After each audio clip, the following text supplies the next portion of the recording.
Berikut ini adalah seluruh jadwal kegiatan tengah minggu. Umas Online Service, Women of Impact, Midweek Online Service, JZN Youth Online Service. Bagi Bapak Ibu Saudara yang membutuhkan dukungan doa, dapat mengisi prayer request dan praise report untuk kesaksian Bapak Ibu yang mengalami kebaikan Tuhan dengan cara scan QR code yang tertera di layar kaca Anda atau melalui link berikut ini. Dan juga untuk layanan konseling dapat menghubungi nomor berikut ini. Bagi Bapak Ibu Saudara yang rindu untuk memberikan persembahan dan persepuluhan, dapat melalui rekening berikut ini ataupun dapat melalui scan QR code yang tertera di layar kaca Anda. Kami informasikan bagi Bapak Ibu Saudara yang rindu untuk memberikan persembahan diakonia, dapat ditransfer melalui scan QR code yang tertera pada layar berikut ini. Dan untuk keseluruhan kegiatan di GBI Rayon 1D dapat Anda lihat melalui mobile apps GBI Rayon 1D.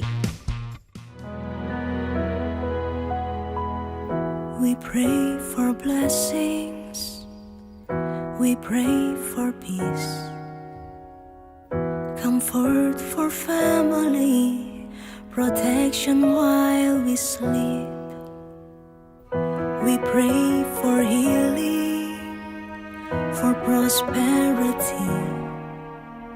We pray for your mighty hand to ease our suffering. And all the while you hear it spoken need, yet love us way too much to give us lesser things. Cause what if your blessings come through raindrops? What if your healing comes through tears? What if 1,000 sleepless nights are what it takes to know your need? What if trials of this life are your mercies in disguise?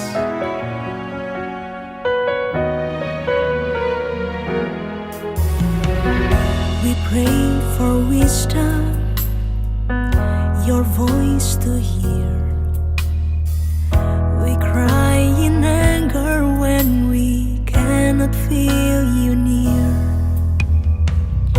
Without your goodness, without your love, as if every promise from your word is not enough. And all the while you hear each desperate plea, and long that we'd have faith to believe.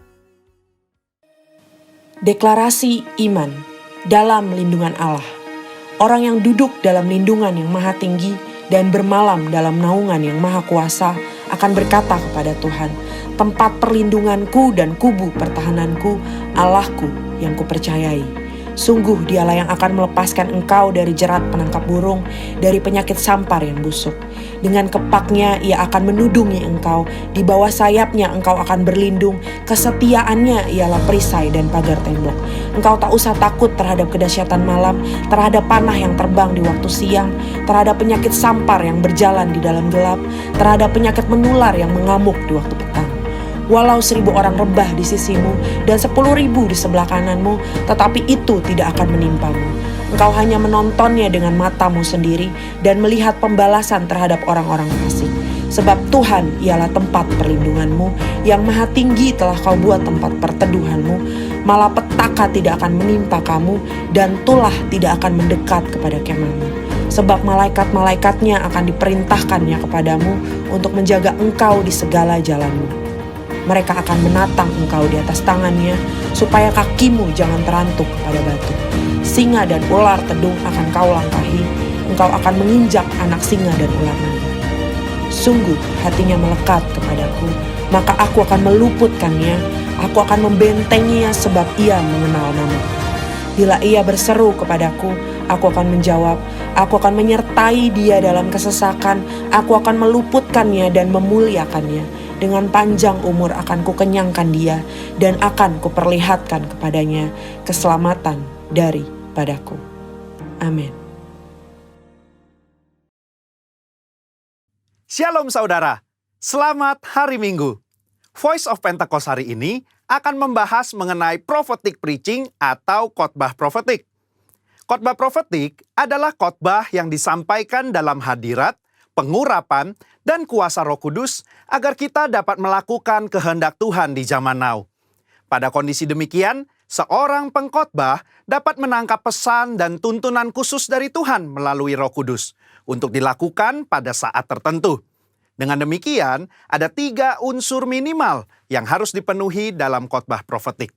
Pertama, hadirat, pengurapan, dan kuasa Roh Kudus. Khotbah profetik bukanlah khotbah asal-asalan tanpa arah, tujuan, dan dasar yang tidak jelas. Seorang hamba Tuhan yang berada dalam hadirat, pengurapan, dan kuasa Roh Kudus dimungkinkan untuk menangkap pesan profetik dari Tuhan untuk diperkatakan kepada umatnya. Seseorang yang mungkin bukan dari golongan Pentakosta dan tidak mempercayai bahwa karunia-karunia Roh Kudus masih ada di zaman sekarang ini, mungkin tidak sependapat dengan konsep khotbah profetik ini. Akan tetapi, hal itu tidak menjadi alasan seseorang untuk menghakimi bahwa praktek spiritualitas Pentakosta ini adalah hal yang salah dan tidak biblikal. Kedua, petunjuk atau arahan Tuhan. Di dalam Kisah Para Rasul 1 ayat 2, dikatakan bahwa sampai pada hari ia terangkat, sebelum itu ia telah memberi perintahnya oleh Roh Kudus kepada rasul-rasul yang dipilihnya. Ini merupakan gambaran bahwa insan Pentakosta juga dapat menerima perintah dan tuntunan Tuhan melalui Roh Kudus. Dalam ayat ini tidak dikatakan bahwa Tuhan Yesus memberi perintah kepada murid-murid melalui firman Tuhan yang tertulis, melainkan melalui Roh Kudus. Hal inilah yang mendasari bahwa pengkhotbah Pentakosta cenderung membawa dimensi yang baru ke dalam persiapan khotbah, yaitu dengan menafsirkan ayat demi ayat di dalam konteks Alkitab dan tuntunan Roh Kudus untuk pendengar di zaman now. Yang ketiga, kehendak Tuhan pada zaman now. Ciri khas dari khotbah profetik adalah bagaimana memaknai firman Tuhan yang tertulis menjadi tuntunan roh kepada jemaatnya di setiap zaman. Kita percaya firman Tuhan berlaku dan aplikatif dalam setiap kondisi dan situasi. Nah, hal ini membutuhkan kepekaan dalam mendengarkan suara Roh Kudus atas apa yang Tuhan sedang katakan. Sebagai contoh, di dalam 2 Samuel 5 ayat 17-25, Daud sedang berperang dengan orang Filistin. Sebelum Daud maju berperang, dia bertanya kepada Tuhan untuk strateginya. Dan Tuhan menjawab, majulah. Maka Daud maju dan memukul kalah di tahap pertama. Lalu beberapa ayat setelahnya, orang Filistin mau melawan lagi. Dan apa kata Tuhan? Sekarang kata Tuhan, bukan majulah, melainkan janganlah maju, tetapi buatlah gerakan lingkaran sampai ke belakang mereka. Inilah yang dikatakan orang Pentakosta ketika kita menekankan khotbah profetik yang mengikuti tuntunan roh. Kalau Daud tidak bertanya dan mendengarkan Tuhan pada serangan yang kedua, bisa jadi dia kalah karena berasumsi strategi Tuhan sama dengan yang pertama. Umat Tuhan di zaman now juga harus peka dan dengar-dengaran dengan suara roh. Apa yang menjadi tuntunannya hari demi hari dan minggu demi minggu. Sehubungan dengan pembahasan ketiga unsur khotbah profetik di atas, maka pesan Tuhan dalam khotbah profetik terkait menengking badai dan masuk dalam persembunyian bukanlah sebuah inkonsistensi maupun khotbah plin-plan yang membuat jemaat bingung, melainkan pesan Tuhan yang progresif terkait dengan apa yang menjadi kehendak Tuhan yang harus disampaikan kepada jemaat untuk dilakukan. Alkitab juga memberikan contoh yang sangat kuat tentang khotbah profetik, di mana para rasul mencari solusi atas sebuah masalah dengan tuntunan Roh Kudus, firman Tuhan, dan komunitas orang percaya saat itu. Di dalam Kisah Para Rasul 15, di sana sedang terjadi masalah di gereja mula-mula, di mana orang non-Yahudi diminta untuk disunat dan mengikuti hukum Musa. Apa yang para pemimpin lakukan di dalam memutuskan hal tersebut? Kisah Para Rasul 15 ayat 15-17, Yakobus mengutip firman Tuhan dari Amos dan dia menafsirkan ayat tersebut menurut konteks pada zaman itu dengan menyederhanakan ratusan hukum Taurat menjadi beberapa hal saja, yaitu tidak boleh makan makanan yang dipersembahkan kepada berhala, jauh dari percabulan dan daging binatang yang mati dicekik, dan dari darah. Ketika mereka mengirim keputusan itu kepada gereja-gereja, itu adalah keputusan Roh Kudus dan keputusan kami. Ini adalah contoh nyata dari khotbah profetik yang menjawab masalah. Yakobus mengutip firman Tuhan dari kitab Amos dan bersama komunitas yang dipenuhi Roh Kudus menafsirkan dan memberikan pesan profetik untuk gereja mula-mula di zaman itu. Hal inilah yang mendasari bagaimana seorang pengkhotbah yang dipenuhi Roh Kudus harus bisa memberikan tuntunan kepada jemaat sesuai dengan kebenaran firman Tuhan pada zaman now. Kesimpulannya, khotbah profetik merupakan khotbah yang dihasilkan dari pengkhotbah yang berada dalam hadirat, pengurapan, dan kuasa Roh Kudus, di mana kondisi tersebut memungkinkan seorang pengkhotbah untuk mendapatkan tuntunan, arahan, dan pesan khusus dari Tuhan melalui Roh Kudus. Sebagai insan Pentakosta, kita juga menerima dan merindukan khotbah-khotbah yang profetik di seluruh komunitas kudus dimanapun kita berada. Pesan profetik ini memungkinkan seseorang untuk menangkap dan melakukan apa yang menjadi kehendak dan tuntunan Tuhan pada zaman di mana ia hidup. Sehingga dengan penuh keyakinan, kita menjalani kehidupan yang berkemenangan bersama Tuhan. Amin. Saudara, untuk penjelasan lebih lengkapnya dari tim teologi kami, jangan lupa buka link yang ada di atas atau scan barcode yang tersedia. Tuhan Yesus memberkati.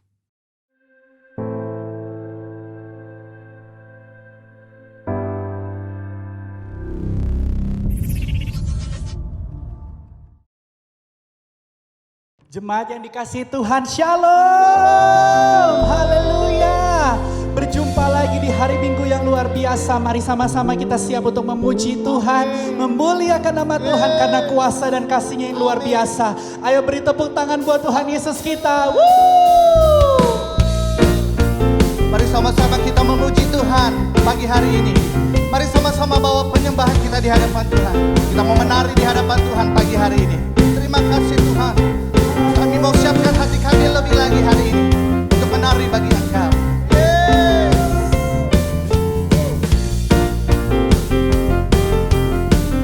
Mari sama-sama katakan, namanya Tuhanku, menara yang teguh, kota benteng perlindunganku,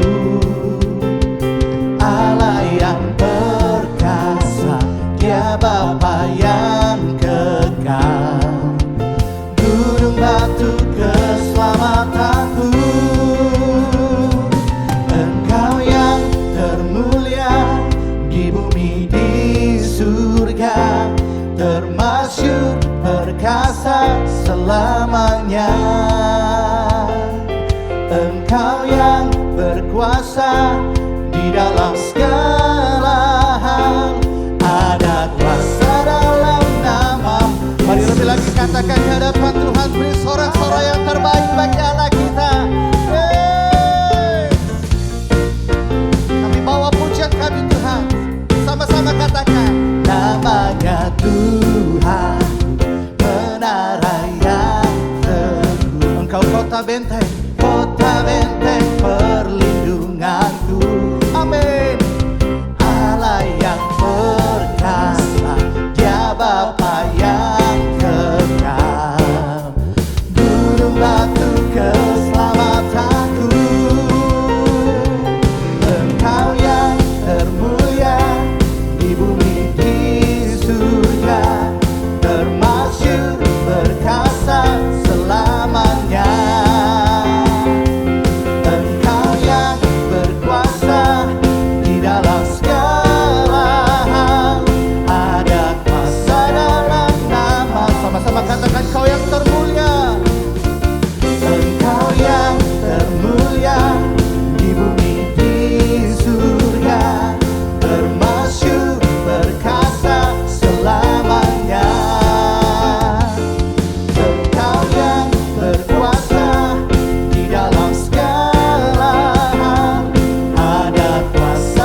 hadir atas rumah demi rumah.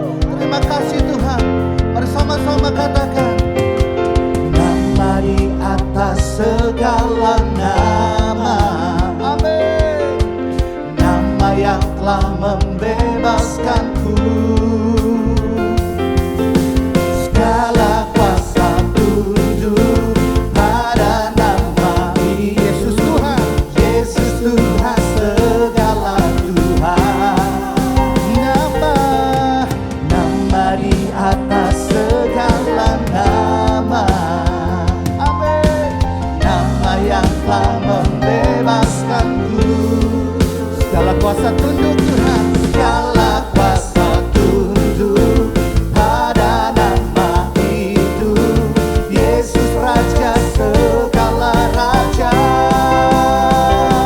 Engkau yang termulia, Engkau yang termulia di bumi di surga, termasyhur perkasa selamanya.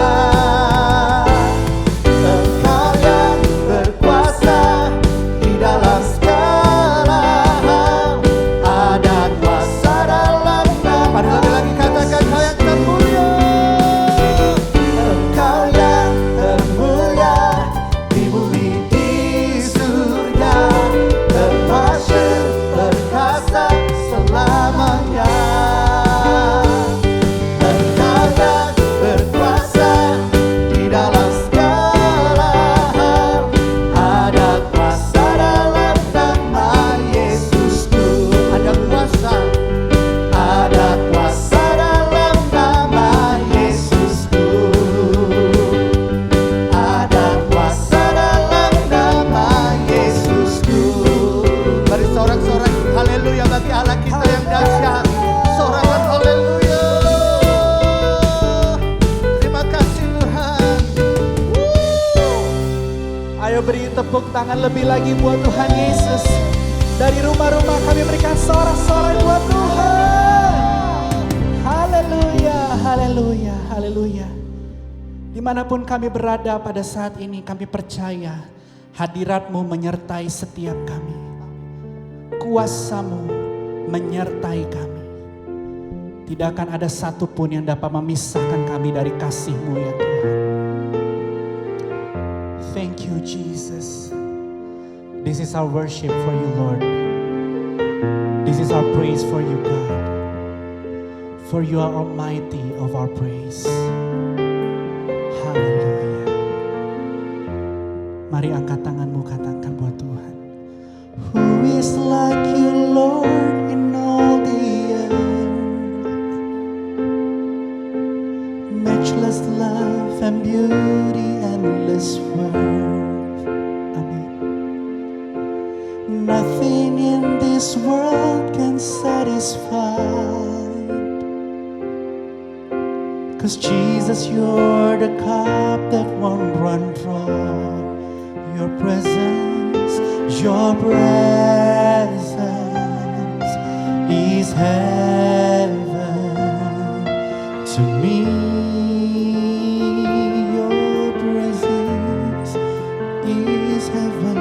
Your presence is heaven to me. Sing it out. Who is like you, Jesus? Who is like you, Lord, in all the earth? Matchless love and beauty, matchless love and beauty, endless worth. Nothing in this world, nothing in this world can satisfy. 'Cause you, Jesus, 'cause Jesus, you're the cup that won't run dry. Come on, sing it out. Your presence is heaven to me. We sing your presence is heaven to me. Oh Jesus,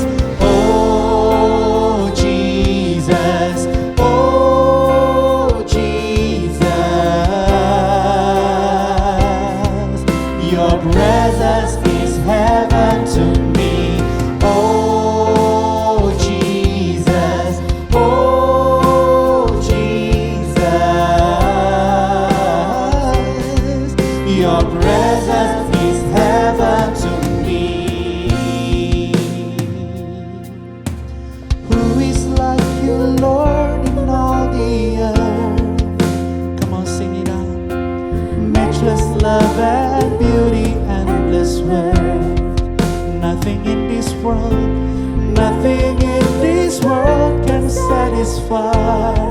'Cause Jesus, you're the cup. 'Cause Jesus, you're the cup that won't run dry. Mari angkat tangan, katakan, your presence is heaven to me. Kami nyanyikan your presence. Your presence is heaven to me. Jesus, oh Jesus, oh Jesus, your presence is heaven.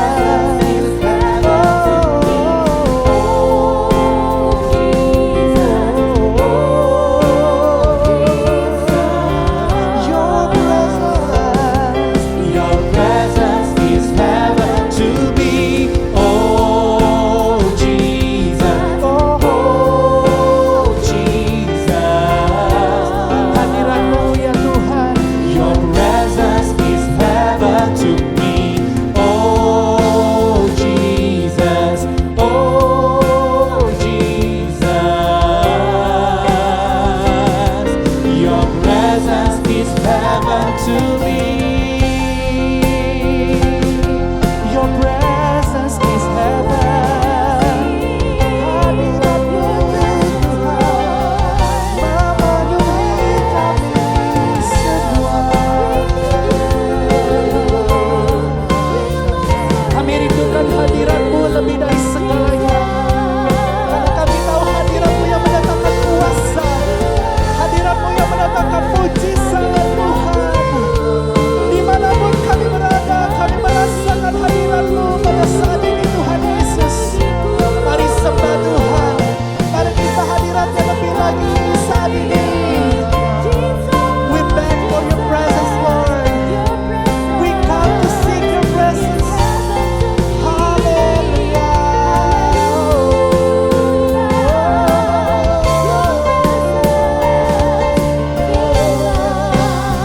Your presence is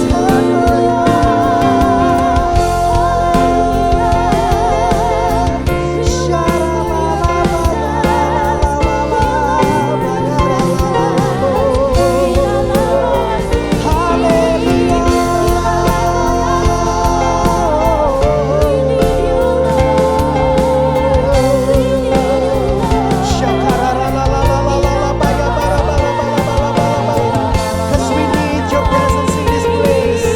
We need your presence, Lord Jesus. Hallelujah. Mari angkat tangan bersama, nyanyikan lebih lagi. Come on. Oh Jesus, oh Jesus, your presence is heaven to me. Oh Jesus, oh Jesus, your presence is heaven to me. Your presence is heaven to me. Your presence is heaven to me.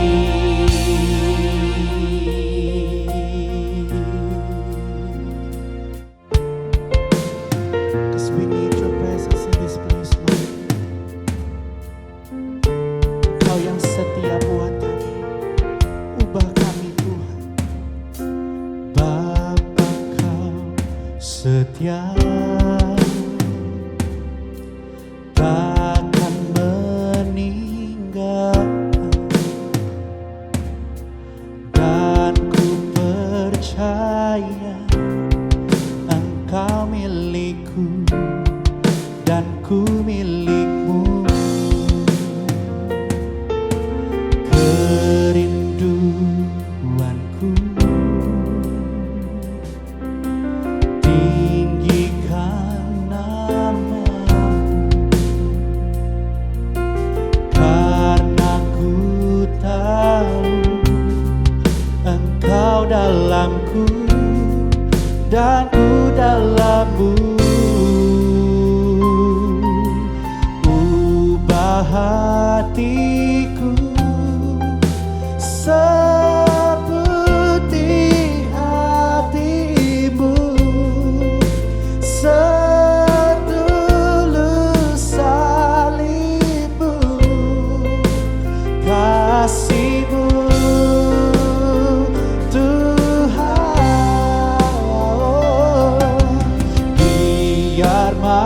mataku seperti matamu, pancarkan kasih-Mu, ku mau jadi seperti-Mu. Mari angkat tangan bersama-sama, lebih lagi nyatakan, Engkau yang setia dan tak pernah meninggalkan kami. Yesus namanya. Bapa, Kau setia, amin, takkan meninggalkan, dan ku percaya Engkau milikku Tuhan, Engkau milikku, dan ku milik-Mu. Ini kerinduan kami ya Tuhan, kerinduanku. Kami tinggikan nama-Mu, tinggikan nama-Mu, karena ku tahu, Engkau dalamku dan ku dalam-Mu.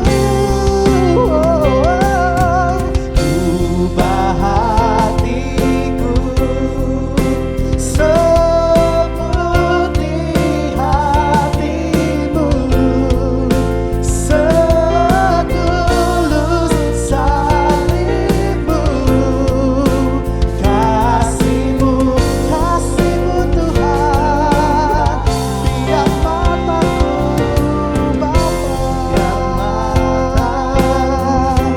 Biar mata kami seperti mata-Mu Tuhan. Amin. Oh, pancarkan kasih-Mu, ku mau jadi lebih lagi.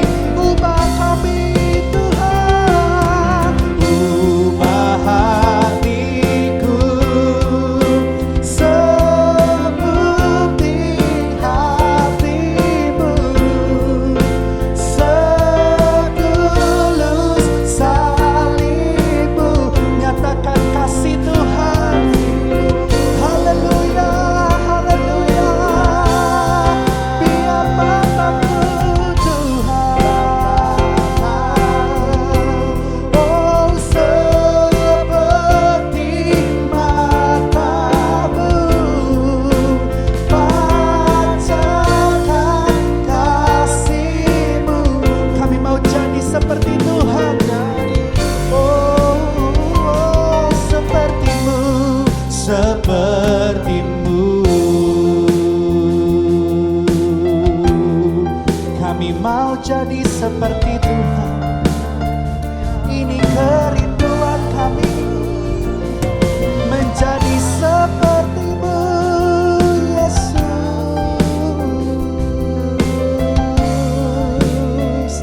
Haleluya.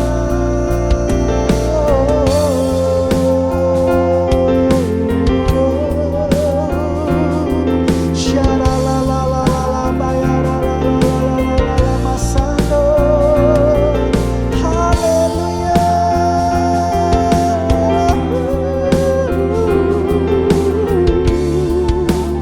Syaralalalala, bala-bala-bala-bala-bala-bala-bala-bala, oraralaba, syarabaya-bara-bala.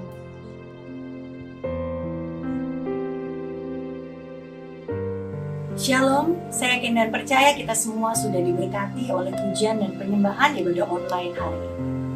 Saudara, di tengah pandemi ini saya yakin banyak orang yang mengalami masalah, kehilangan sanak saudara, bahkan mungkin pekerjaan, masalah dalam perekonomian dan masalah keluarga.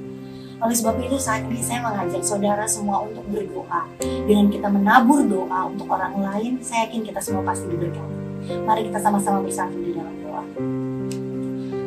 Tuhan, kami berdoa untuk kesembuhan saudara kami yang sakit COVID-19 Tuhan. Kami percaya Tuhan akan buka jalan untuk setiap mereka. Mereka yang perlu isolasi mandiri, Tuhan kasih mereka fasilitas yang terbaik. Mereka yang perlu rumah sakit, Tuhan kasih mereka rumah sakit yang terbaik. Tuhan kirimkan donor-donor plasma untuk mereka yang membutuhkan. Bahkan kami mendapat permohonan doa untuk ada jemaat kami yang terkena HIV. Tuhan, kami berdoa Tuhan, untuk Tuhan buka jalan untuk sakit penyakit ini. Untuk penyakit stroke juga Tuhan. Kami berdoa Tuhan sembuhkan Tuhan. Kalau Tuhan mau, Tuhan akan menyembuhkan.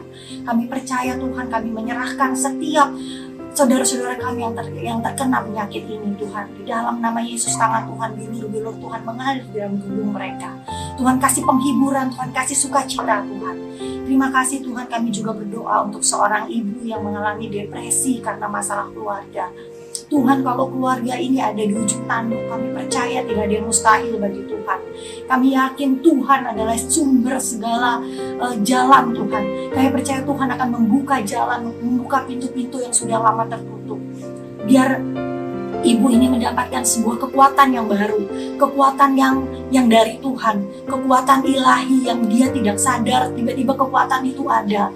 Kami berdoa ibu ini akan memiliki pertolongan yang luar biasa, mendapatkan kekuatan baru untuk bisa menghadapi keluarganya, keretakan hubungan suami istri Tuhan, biar ada rasa pengampunan, rasa penerimaan, pengertian satu sama lain. Tuhan, kami berdoa juga untuk pemulihan hubungan suami istri yang sudah retak. Kami berdoa Tuhan Yesus, biar hubungan ini Tuhan ikat dengan tali kasih Tuhan. Kami percaya segala hubungan pernikahan yang sudah disatukan Tuhan tidak bisa dipisahkan oleh manusia. Sebab itu kami percaya tangan Tuhan ikut campur tangan. Kasih Tuhan ada, Tuhan memenuhi mereka Tuhan Yesus. Kami berdoa ada mujizat, ada pengampunan. Biar mereka tidak mustahil untuk mereka bisa bersama-sama untuk kembali.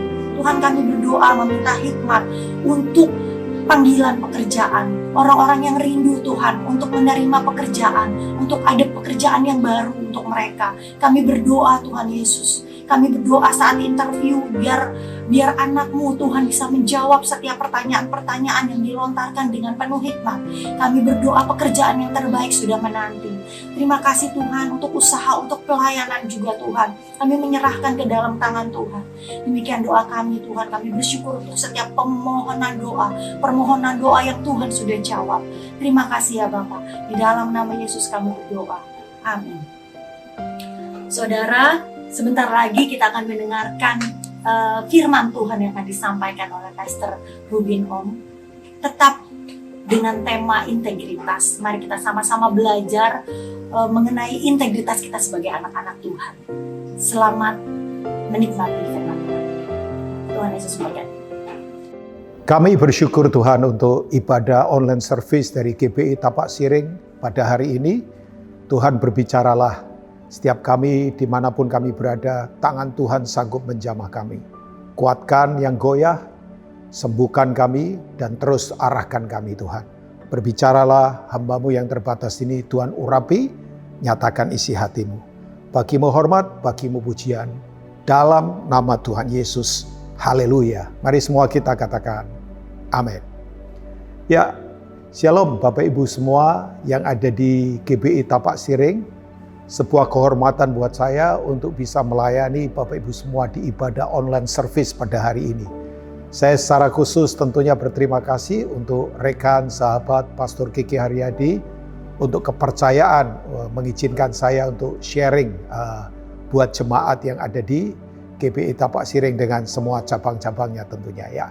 Nah, saya bersyukur pada Tuhan kita bisa lalui 2020. Kita ada di tahun yang baru 2021.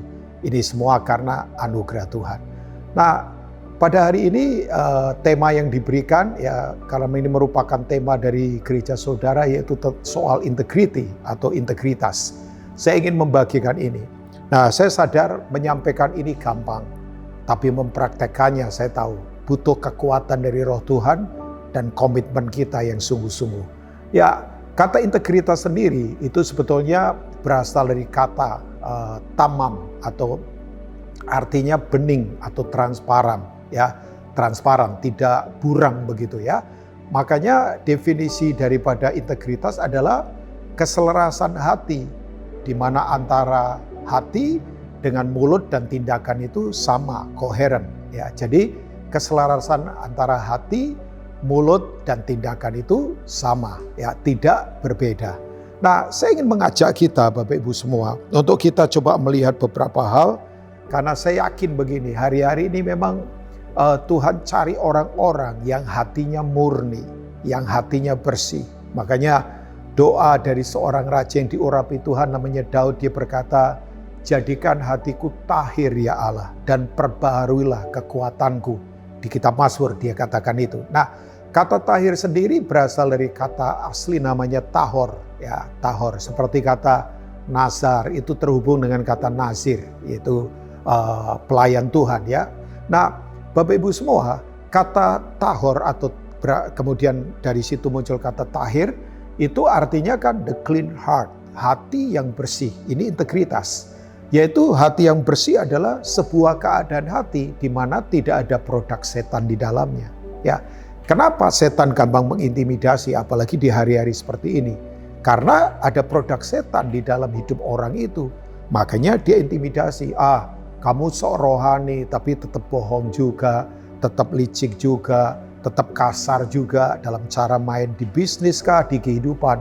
Makanya gampang terintimidasi. Nah, saya ajak jemaat yang ada di GPI Tapak Siring dan semua yang ada, cabang-cabang yang ada tentunya, mari kita membangun ini dalam kehidupan. Karena ini sangat penting, ya. Ini very important, ya, for our life tentunya, ya. Ini sangat penting sekali. Nah, kita coba melihat Bapak Ibu semua, waktu Daud dipilih oleh Tuhan menjadi raja, kita tahu dia menggantikan Saul, ya, karena Saul memberontak, hatinya nggak murni lagi, ya. Kemudian Kisah Rasul 13 ayat 22 dikatakan setelah Saul disingkirkan, ya, karena hatinya salah, dia disingkirkan. Kemudian begini, Tuhan memilih Daud, ya. Tentang Daud Tuhan berkata, Daud itu adalah orang yang berkenan di hatiku. Ya kan? Nah, kalau ini soal hati, berarti Daud dipilih karena hatinya berkenan di hadapan Tuhan. Jadi standarnya Tuhan adalah ini. Nah, kalau kita mundur ke belakang, Bapak Ibu semua, ada di kitab 1 Samuel 16 ayat yang ke-7 tentunya. Ini adalah awal Daud diurapi menjadi raja, menggantikan Saul. Ya, Alkitab berkata begini, waktu itu Samuel mengadakan persembahan korban dan dia undang Isai dengan anak-anaknya. Karena memang Tuhan sudah perintahkan salah satu anak Isai akan aku pilih menjadi raja menggantikan Saul. Nah, waktu itu kemudian anak yang pertama lewat kan namanya Eliab. Bayangkan, ini orang gagah, ganteng. Ya, perawakannya luar biasa. Kemudian Samuel berkata begini, sepertinya ini nih. Coba bayangkan. Seorang Samuel saja, seorang nabi yang sungguh luar biasa, itu bisa salah menilai kalau menilainya dari permukaan. Ya, apalagi Ruben Ong. Coba, kita kan seringkali mengukur orang dari itu, Bapak Ibu, penampilan di permukaan. Nah, ayat yang ke-7 dikatakan begini, tetapi berfirmanlah Tuhan kepada Samuel, janganlah pandang parasnya atau perawakan yang tinggi, sebab aku telah menolaknya. Nah, saudara, kita jangan berpikir bahwa kalau ada orang perawakannya tinggi dan kemudian gagah begitu berarti dia ditolak. Enggak. Ya, isunya bukan itu. Ini isunya bukan soal tinggi pendek, kurus atau kekar, bukan itu isunya. Tapi kemudian yang berikutnya, nah ini prinsipnya, ya, bukan yang dilihat manusia, yang dilihat Allah. Manusia melihat apa yang di depan mata, tetapi Tuhan melihat apa? Hati. Ya, Tuhan lihat hati. Ya, saya menyadari Bapak Ibu, kita ini sekarang ada di masa di mana roh selebriti ada di mana-mana. Ya, yang disebut dengan istilah kerennya orang sekarang narsisme. Apa-apa coba diposting, ya, lewat sosial media, mau lewat apa saja, ya. Orang coba posting, bayangkan. Sampai saya suka bercanda begini. Orang goreng masak itu telur ceplok saja, telur mata sapi misalnya.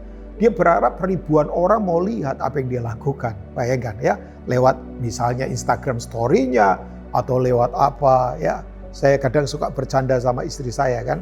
Saya itu salah satu hobinya suka ngepel lantai, Bapak Ibu, ya. Sampai saya bilang sama istri saya, kalau saya lagi ngepel tolong kamu shoot dan kemudian coba posting kan. Ya wah, supaya begini kelihatan Ruben Ong lagi ngepel lantai begitu ya. Saya bercanda saja, tapi saya tidak akan lakukan ini. Nah, bayangkan kita ada di masa di mana orang terdorong untuk coba tampilkan semua, berharap orang lihat semuanya ada di permukaan, ya kan? Orang coba mau dipuji dari semua hal yang ada di luar. Makanya kadang-kala saya prihatin, saya ingatkan saja buat Bapak Ibu, proses Tuhan belum selesai, sudah diposting-posting. Padahal hasil ujungnya belum tentuan seperti yang memang dia mau. Makanya banyak orang kemudian kecewa. Nah, saya ingin mengajak kita ya bahwa kenapa penting kita punya integritas hati yang bersih. Sebab integritas itu adalah seperti kantong anggur, ya, kirbat begitu kantongnya. Nah, lawatan, anggur kan gambaran lawatan. Lawatan boleh luar biasa, apalagi saya katakan gereja-gereja yang imannya besar itu biasanya wah Tuhan melawat, mujizat terjadi, jumlah ditambahkan, orang mengalami terobosan dalam hal finance mungkin, dalam hal keluarga misalnya.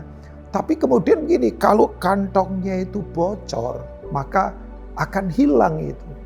Gak ada follow up kemudian. Makanya berapa banyak orang kemudian jadi Kristen karena ngalami mujizat, lihat mujizat, gak bisa bertahan dalam kehidupan.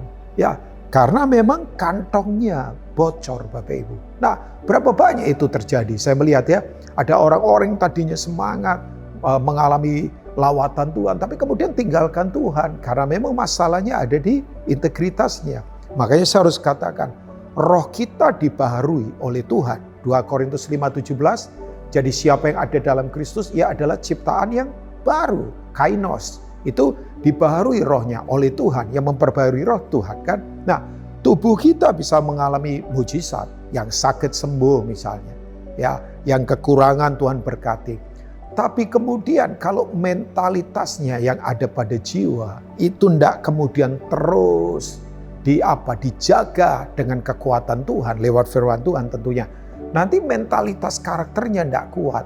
Makanya masalah kita sebetulnya kan soal mentalitas. Ya, makanya saya sering katakan, misalnya orang suka bohong, janji tidak ditepati misalnya. Kemudian pelit misalnya. Ya, itu adalah soal mentalitas Bapak Ibu. Itu soal apa yang ada di mentalitas kita yang kita terus harus dipangkas lewat firman Tuhan. Nah, pertanyaan saya sih, kenapa memiliki integritas penting sekali dalam kehidupan? Ya, saya akan sampaikan beberapa hal yang sederhana. Saya berharap gereja ini akan tetap kuat di masa-masa seperti ini, sebab sekarang yang namanya mental breakdown, orang depresi secara mentalitas, itu banyaknya luar biasa. Nah, kita kuatkan betul-betul apa yang ada di dalam hati kita, integritas kita tentunya. Ya, sebab yang pertama, why? Mengapa kita harus memiliki integritas yang kuat? Serangan akhir zaman ini adalah serangan soal integritas. Yang setuju katakan amin, Bapak Ibu ya. Sebab gini, kalau hati sudah nggak kuat lagi, ya, maka tindakan akan berantakan. Ya, saya punya prinsip menabur hati menuai perbuatan, ya kan?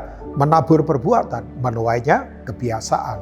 Menabur kebiasaan menuai karakter. Menabur karakter akan menentukan kuat nggak menghadapi kehidupan termasuk in the future di masa depan. Jadi menabur hati menuai perbuatan. Menabur perbuatan menuai kebiasaan. Menabur kebiasaan menuai karakter. Menabur karakter menuai masa depan dalam kehidupan. Nah, kalau kita melihat dalam Daniel pasal yang ke-11 ayat 31, Bapak Ibu, mungkin nanti di screen di mana Bapak Ibu sedang melihat maksudnya terlibat dalam online service ini, mungkin tim multimedia akan tampilkan di screen. Nah, dalam kitab Daniel pasal yang ke-11, kita tahu kitab Daniel ini adalah disebut istilah kerennya adalah kitab apokaliptik. Kitab penyingkapan akan apa yang terjadi di masa depan. Ya, sebab kalau kita membaca di Daniel pasal 2, waktu Nebukadnezar mimpi dan itu menggelisahkan dia karena dia melihat patung besar, kepalanya dari emas, kemudian dadanya dari tembaga, kebawahnya dari besi, dan kemudian kakinya nanti campuran antara besi dengan tanah liat. Itu adalah kerajaan-kerajaan yang akan muncul sampai kerajaan terakhir. Campuran besi dan tanah liat itu. Kerajaan pertama sudah muncul, kepalanya adalah Nebukadnezar, Babel. Yang kedua adalah Persia, ya. Kemudian Romawi. Nah, kita lagi menunggu kerajaan terakhir yang disebut dengan Antikris, ya. Ini sudah di depan mata sebetulnya, ya. Nah, Bapak Ibu, kalau kita melihat Bapak Ibu, dari apa yang saya ingin sampaikan buat Bapak Ibu semua adalah ini dia, ya, bahwa Bapak Ibu semua, ya, dalam Daniel pasal 11, ini konteks akhir zaman, ayat yang ke-31, Alkitab berkata begini, tentaranya akan muncul, nya di sini nya kecil, ini berarti kerajaan gelap, ya. Kalau Alkitab bicara tentara, itu berarti konteksnya apa? Peperangan, Bapak Ibu, ya. Mereka akan menajiskan tempat kudus benteng itu, menghapuskan korban sehari-hari dan menegakkan kekejian yang membinasakan dan seterusnya. Nanti orang yang berlaku fasik itu akan dibujuk sampai murtad dengan kata-kata licin. Tetapi umat yang mengenal Allahnya akan tetap apa? Kuat dan bertindak. Yang percaya katakan amin. Ya. Nah, Bapak Ibu, ternyata serangan yang paling luar biasa adalah serangan ketika tempat kudus dinajiskan. Itu benteng dalam kehidupan. Nah, tempat kudus itu apa? Itu hati, Bapak Ibu. Ya, itu hati. Benteng kehidupan kita ada di dalam hati. Nah, ketika tempat kudus ini dihapuskan, dinajiskan maksudnya, ya. Kata hati itu kan berasal dari kata kardia. Itu sebetulnya dari kata itu yang suka olahraga tahu istilah kardio, ya, supaya jantung kehidupan sehat. Itu memang pusat kehidupan, yaitu hati. Nah, hati coba mau dinajiskan dengan segala cara oleh kuasa kegelapan. Ya, supaya begini, akibatnya apa? Korban sehari-hari dihapuskan. Orang tidak lagi suka menyembah. Orang tidak lagi, korban itu kan berbicara tentang penyembahan yang berkorban. Ya, penyembahan yang bukan berpikir saya dapat apa, tapi saya bisa memberi apa. Ya, itu penyembahan yang disebut dengan korban sehari-hari. Karena kalau bicara penyembahan adalah bicara wilayah sakral, Bapak Ibu. Katakan sakral, Bapak Ibu. Sakralitas itu luar biasa. Makanya saya percaya prinsip ini, Bapak Ibu. Kalau sudah di area penyembahan, itu tidak lagi bicara berkat. Tapi ini bicara karakter. Sebab begini, berkat itu sudah disediakan Tuhan. Yang setuju katakan amin. Disalib Tuhan. Galatia 3 kan. Bahwa Tuhan jadi terkutuk disalibkan oleh kita. Supaya berkat Abraham turun, mengalir ke bangsa-bangsa. Bayangkan. Jadi begini, kalau sudah di area penyembahan ini bukan lagi soal berkat, tapi ini soal karakter.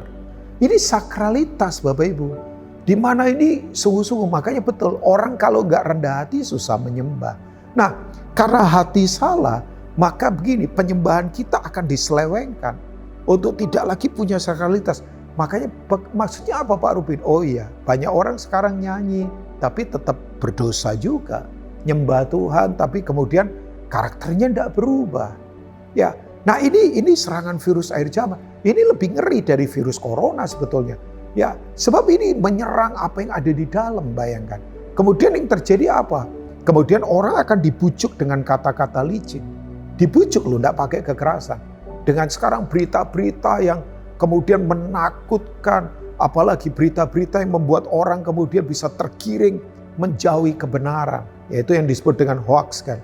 Berita-berita yang gak jelas. Orang akan dibujuk sampai murtad. Nah, murtad itu bukan sekedar pindah agama, Bapak Ibu. Murtad itu definisinya Yesus, Bapak Ibu pasti mengerti ini. Dia berkata begini, bangsa ini memuliakan aku dengan bibirnya, kelihatannya, tapi hatinya jauh daripadaku. Itu adalah simptom atau gejala kemurtadan itu. Nah, saya sungguh-sungguh mengajak Bapak Ibu semua, yuk jangan sampai hati kita dinajiskan. Karena ini serangan kerajaan gelap di hari-hari terakhir ini. Saya kalau belajar dari Daniel, Bapak Ibu. Kalau Bapak Ibu belajar, Daniel itu waktu ditawan ke Babel dari Yerusalem. Ya, itu waktu itu usianya 14 tahun. Bayangkan. Dia seperti kita itu, kehilangan semuanya. Dia kehilangan keluarga, dia kehilangan fasilitasnya sebagai bangsawan di Yerusalem. Kemudian pusat-pusat keagamaan di mana orang ukur hadirat Tuhan dari misalnya tempat, misalnya Yerusalem, Bait Allah, ya kemudian tabut, perjanjian, kemudian apalagi hukum Taurat, nggak ada semua di Babel. Seperti sekarang kita ini kan secara fisik, ya gedung-gedung yang kita pakai untuk kebaktian belum bisa, ya acara ritual yang biasa kita kerjakan belum bisa, tapi nggak apa-apa. Tuhan ada di mana saja kok. Yang setuju katakan amin. Makanya tetap jaga hati. Tapi yang luar biasa, Daniel itu ditawan tapi tidak tertawan. Dia dianggap seperti budak, tapi dia punya mentalitas raja. Makanya orang kalau punya integritas, Bapak Ibu, hatinya sungguh-sungguh luar biasa. Dia hamba tapi punya karakter raja. Hatinya hamba, tapi karakternya karakter kerajaan, nggak sembarangan, Bapak Ibu. Ya, kita tahu Daniel punya pengaruh begitu luar biasa kan. Daniel itu dari usia 14 tahun, kemudian ikut pendidikan hampir 2 tahun sebelum dia mengabdi di kerajaan, sampai kemudian dia mengabdi sebagai tawanan ya, tapi nggak tertawan. Itu kira-kira sampai usia 84 tahun. Kan kita tahu 83 tahun, maaf. Jadi hampir 70 tahun, 69 tahun. Tapi excellent, luar biasa. Ya, karena begini, hatinya bahkan kemudian begini, lewat kitab Daniel lah. Ya, kita tahu penyingkapan banyak hal yang akan terjadi di hari-hari terakhir. Nah, saya percaya hari-hari ini, yuk mari kita sungguh-sungguh punya warning buat diri sendiri, Bapak Ibu. Bahwa memang serangan gelap ini adalah tujuannya. Untuk apa? Supaya hati kita dinajiskan. Kita jangan mau. Ya. Tapi yang kedua, saya percaya begini. Gereja yang punya integritas, itu akan ada pada kemuliaan Tuhan yang begitu hebat. Yang setuju, katakan amin. Ya, pasti akan ada kemuliaan Tuhan yang begitu luar biasa yang akan Tuhan nyatakan. Ya, nah saya percaya Bapak Ibu ya, nubuatan dari kitab Yesaya pasal yang kedua, saya percaya hari-hari ini akan digenapi. Yang setuju katakan amin. Bahwa gunung rumah Tuhan, ya. Kalau bicara rumah itu bicara tentang komunal sebetulnya kan. Rumah itu kan sebetulnya di dalamnya nggak banyak orang. Makanya sekarang ini orang Kristen lagi banyak konsentrasi kembali untuk membangun mezbah keluarga. Saya percaya di GBI Tapak Siring ini kul-kul tetap jalan walaupun mungkin lewat media online. Keluarga-keluarga dibangun kuat. Gunung rumah Tuhan akan berdiri tegak di atas gunung-gunung yang lain. Di atas bukit-bukit yang ada di dunia ini. Sehingga banyak bangsa, suku-suku bangsa akan berkata, mari kita naik ke atas gunung Tuhan. Supaya dia mengajar kita. Saya percaya hari-hari ini gereja akan dibawa pada kemuliaan yang luar biasa. Kata kemuliaan sendiri itu kan berasal dari kata asli namanya kabot, bahasa Ibrani. Atau bahasa Yunaninya doxa, itu sama ya Bapak Ibu ya. Itu artinya adalah, itu same word, sebuah kata yang sama. Artinya adalah itu tuh, God quality, kualitasnya Tuhan. Jadi orang kalau dipenuhi kemuliaan akan berkualitas. Orang berkualitas itu begini, janji tepati walaupun rugi. Tidak suka main jalan pintas. Seringkali kan ada orang sukanya jalan pintas supaya lebih cepat. Maafkan saya ya, untuk integritas tidak ada jalan pintas. Harus lewat proses kehidupan. Ada orang kan pengen cepat ngurus apa ya sudah pakai uang saja atau pakai koneksi apa supaya ada jalan pintas cepatlah. Tapi saya ingatkan buat Bapak Ibu untuk integritas nggak ada jalan pintas, tetap lewat proses. Oh Pak, proses iya. Bahkan saya katakan ini prinsip Bapak Ibu. Proses yang sekarang kita alami itu akan membentuk integritas asal responnya benar. Ya. Tapi kedudukan dan harta itu akan menguji integritas. Ya, jadi buat orang benar sebetulnya harus mengerti prinsip ini. Proses itu biasa, itu membentuk kita punya karakter supaya tetap kuat. Ya, sampai hari ini pun saya tetap diproses untuk tetap rendah hati, untuk tetap rela berkorban, mengutamakan yang lain. Tapi begini, kedudukan, gelar, barang, fasilitas itu untuk akan menguji integritas seseorang seperti apa. Saya lihat ya ada banyak orang lagi susah, integritasnya kuat. Tapi begitu punya kedudukan fasilitas, karakternya berantakan. Karena memang fasilitas, kedudukan, gelar, itu menguji integritas seseorang. Berikan orang fasilitas, kita akan tahu integritasnya seperti apa. Ya, Bapak Ibu ya. Nah, kemudian kalau kita melihat Bapak Ibu bahwa kemuliaan Tuhan sekarang sedang dinyatakan secara luar biasa. Percayalah. Ya, saya sungguh-sungguh berpikir begini, yang menghalangi kemuliaan Tuhan buat gereja apa? Ya, Coba kita lihat Lukas pasal 12 Bapak Ibu ya. Ini yang Yesus katakan secara tegas buat murid-muridnya. Hari ini juga buat setiap kita ya. Lukas pasal 12 dari Alkitab kita. Coba akan kita lihat. Lukas pasal 12 Bapak Ibu bisa lihat di sana. Coba kita lihat ayat yang ke-1 sampai ayat yang kedua. Sementara itu beribu-ribu orang banyak telah berkerumun sehingga mereka berdesak-desakan. Lalu Yesus mulai mengajar. Coba perhatikan. Pertama-tama kepada murid-muridnya katanya. Jadi ini khusus untuk murid-muridnya. Khusus untuk kita semua. Waspadalah terhadap ragi, yaitu kemunafikan orang Farisi. Amin. Ya, sebab nanti ayat berikutnya tidak ada yang tersembunyi yang tidak akan dibuka. Tidak ada yang tertutup yang tidak akan diterangi tentunya ya. Nah, waspadalah terhadap kemunafikan, yaitu ragi orang Farisi. Saudara, ibu-ibu pasti tahu, ragi itu kalau bikin roti harus, maksudnya orang pakai ragi. Ragi itu untuk apa? Ragi itu untuk mengembangkan. Ya, mengembang begitu ya, jadi membesar. Tapi belum tentu isinya. Banyak orang suka mengembangkan. Ya, semuanya mengembang, penampilan mengembang, ya semua di luar mengembang. Tapi isinya apa? Keropos nggak isinya? Isinya bernilai nggak dalam kehidupan? Makanya kemunafikan ini adalah penghalang kemuliaan Tuhan. Oh Pak Pendeta, Bapak ngomongnya enak, Bapak Pendeta. Pasti nggak munafik. Siapa bilang? Kemunafikan bisa menyerang siapa saja. Mau orang muda, orang tua, pendeta, jemaat, direktur, CEO. Mau orang yang ada di posisi mana saja. Sebab ini menyerang yang ada di dalam kita. Ini bukan menyerang yang di luar kita, tapi menyerangnya apa yang ada di dalam kita. Ya. Nah, Bapak Ibu saya ingatkan kita, kemunafikan itu apa sebetulnya? Kemunafikan itu begini, ya jelas lawan dari integritas. Ya itu apa yang di mulut beda dengan yang di hati. Apa yang di hati beda dengan yang dilakukan. Itu kemunafikan. Ya, kemunafikan itu begini, tahu konsep tapi tidak mempraktekannya dalam kehidupan. Wow. Nah, Tuhan paling membenci roh seperti ini karena roh ini sangat berbahaya sekali. Ya, saya berdoa Bapak Ibu semua, Tuhan akan bawa kita pada kemuliaan yang luar biasa. Memang kita seperti sekarang, seperti kalau Bapak Ibu baca Daniel 3, teman-temannya Daniel, ya itu komunal, Sadrah, Mesak, dan Abednego, itu mereka diizinkan untuk jalan di dalam api. Wow, sepanjang saya hidup, dan saya yakin tanya ke orang tua kita yang sudah tua, sepanjang mereka hidup tidak pernah ada orang bisa survive jalan di dalam api. Tapi ini cerita satu-satunya di Alkitab, orang hidup jalan di dalam api. Elia menurunkan api, tapi tidak jalan di dalam api. Musa lihat api di semak belukar, tapi dia tidak hidup di dalam api. Ya memang dia pernah melintasi laut, tapi yang sudah dikeringkan oleh Tuhan. Tapi coba, ini Sadrah, Mesak, Abednego jalan di dalam api. Ya kan? Coba, waktu dilempar 3 orang, ternyata yang di situ 4 orang.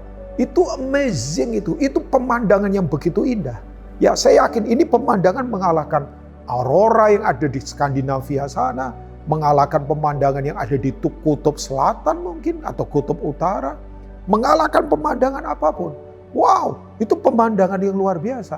Orang bisa jalan di dalam api. Kalau orang tanya, Pak, sekarang kita ada di masa apa? Kita sekarang lagi jalan di dalam api. Tapi sebagai komunal, Bapak Ibu, sebagai komunal sekali lagi.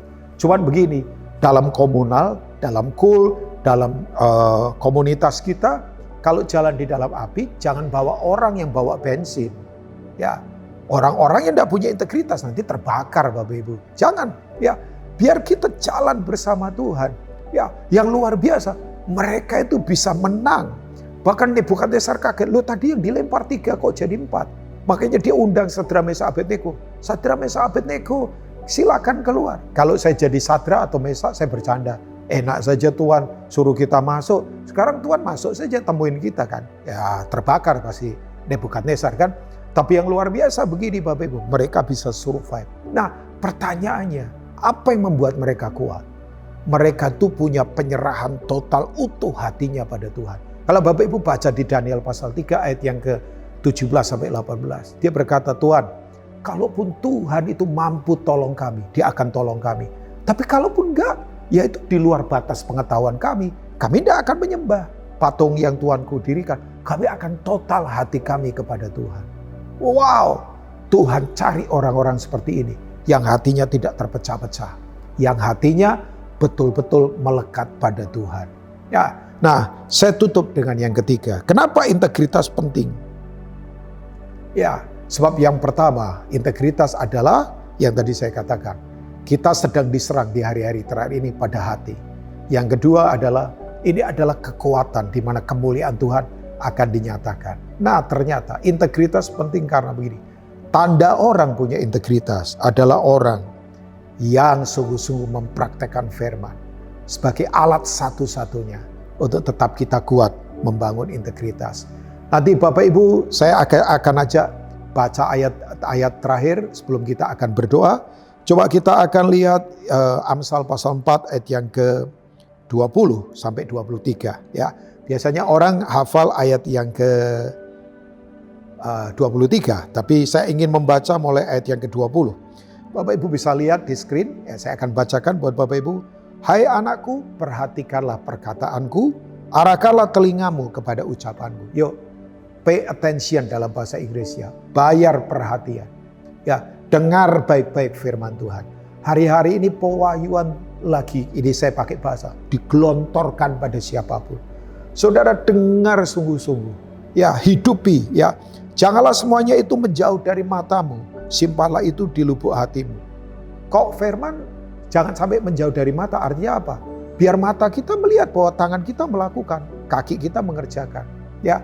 Dan itu simpan baik-baik di dalam lubuk hati, itu penting banget, harta yang berharga. Alkitab berkata, karena itulah yang akan menjadi apa? Kehidupan bagi mereka yang mendapatkannya dan kesembuhan bagi seluruh tubuh mereka. Saya berdoa jemaat GBI Tapak Siring, saudara hidup dan saudara sembuh karena firman Tuhan. Hidup di situ, saya suka pakai kata, biasanya dipakai kata zoe, hidup yang berkualitas. Nah, kemudian ayat 23, jagalah hatimu dengan segala kewaspadaan, karena dari situlah terpancar kehidupan. Jagalah hatimu. Nah, pertanyaan saya, yang dijaga apa kalau kosong? Makanya hati kita harus penuh firman, supaya ada yang dijaga. Nah, kalau kosong yang dijaga apa? Ya, hati kita harus penuh dengan firman Tuhan. Yuk praktekkan firman Tuhan dengan segenap hati, Bapak Ibu. Taati, ketaatan total, jangan sampai terpecah-pecah. Orang yang punya integritas, hatinya tidak terpecah-pecah. Orang yang terpecah-pecah, ya jiwanya gampang dikalahkan. Tuhan memberkati Bapak Ibu, kuat dalam tahun 2021 ini. Saya berdoa sekali lagi buat Bapak Ibu semua.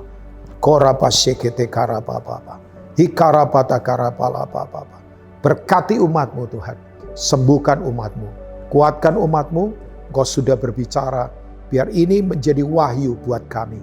Tahun 2021 ini, kami mau komitmen dengan kekuatan Tuhan, berjalan dalam integritas yang kuat di hadapan Tuhan. Karena untuk itulah kami dipanggil. Terima kasih, berkati sekali lagi jemaat Tapak Siring, Pastor Kiki dengan semua diaken yang ada. Terus Tuhan urapi, mereka tetap menjadi pelaksana kehendak Tuhan. Demi nama Tuhan Yesus, mari semua kita katakan, amin. Tuhan memberkati. Shalom, jemaat yang dikasihi Tuhan. Saya yakin dan percaya firman Tuhan hari ini memberkati kita. Kita sudah memasuki tahun 2021. Saya yakin dan percaya tahun 2021 pasti lebih baik dari tahun 2020. Mari kita masuki tahun yang baru ini dengan semangat yang baru, roh yang menyala, dan terus bersyukur kepada Tuhan. Mari kita sama-sama mengucapkan arti dari Pentakosta yang ketiga. Pentakosta ketiga. Pentakosta ketiga adalah pencurahan Roh Kudus yang dahsyat di zaman now, melebihi yang terjadi di Azusa Street. 2. Pentakosta ketiga akan mengakibatkan penuaian jiwa yang terbesar dan yang terakhir sebelum Tuhan Yesus datang kembali.